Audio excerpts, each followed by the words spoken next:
Okay, hi guys, it's me, Spillage here. Welcome back to a brand new video on my channel. Today I'm bringing you guys a honest review on car drift racing. It was recommended to me by Swiffy Drops, or as known as a new Corump.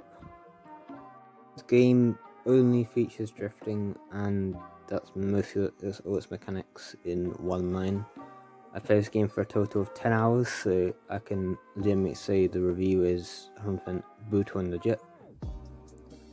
As you can see here, this 2013 Dodge Viper is drifting quite well because it's on the ultimate settings, but this is on a snowy track we have to grind for achievement on. As you can see on the next clip, you can customize your car, like the wings, the bumpers and stuff, which is anything I congratulate this game for being good at, is the customization options for cars. But of course they're good options because the cars aren't realistic. They don't have badges on them to make them not realistic. The price of this game is a region of £25 to $30, which is a hefty amount of money for this game. I paid £16 for this game, £16.49, and I don't really think it's a great offer for the game. I don't like the game too much. I find it repetitive and it goes on a bit too much. This game also features glitches like this. You can reset your car. Before I like showing you guys this because it is quite stupid what happened in the game. For example, this clip. Now as you can see, you're drifting on another track now. It's basically the same as the other track that you just drove on, just without slippery settings because that's on the snow. This is on tarmac, but it's basically the same handling setup. There's nothing new, nothing inventive. It says race as well when you load up a thing, but it's not really a race because you're drifting on a track. Yeah, this doesn't really make a lot of sense to me. As you can see here, also this game features mechanics such as point combos. The point combos help you get, of course, better drifts in the game, which is another okay feature. It's just a bit repetitive again because it happens all the time when you get a 5x combo, which is very frequent if you have a tier 5, tier 4, tier 3 car in the game.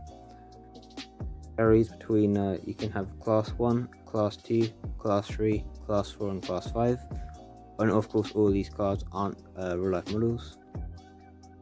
These are the physics of the game. This is the stock physics and it's really floaty. It's just, yeah. In this clip, as you can see, I'm trying to keep it drift and it just spins out. Highly recommended to use the stock settings.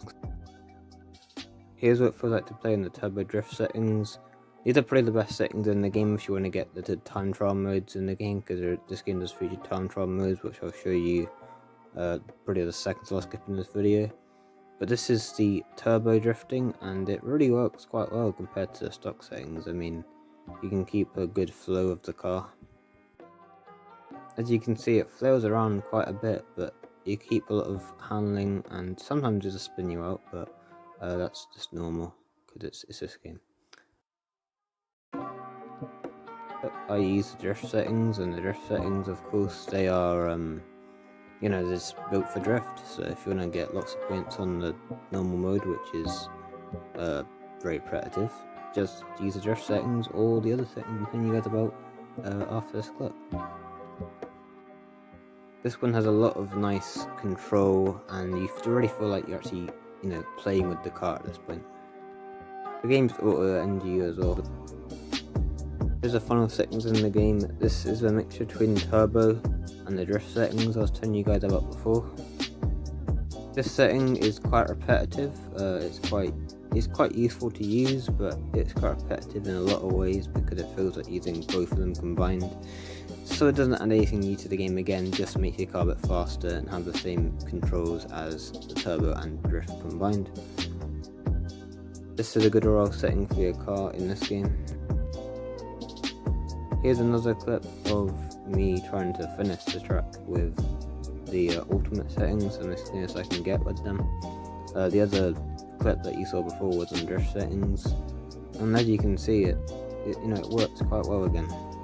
The car here is also the starter car you start with, and this is the tier 1 car. Tier 2 cars are a bit faster than the tier 1 cars. Tier 3 cars have a good all-round overall for drifting, and tier 4 cars have a good combination of both what I just stated already.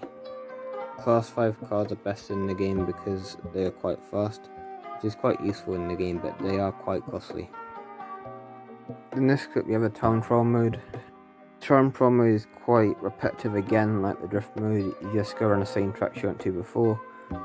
Also, a thing I forgot to mention is you have to buy the tracks, so not with real life money, which is quite useful, but there is some DLC which is a bit pointless again, because you have like 2 free cars and probably 2 tracks I think as well.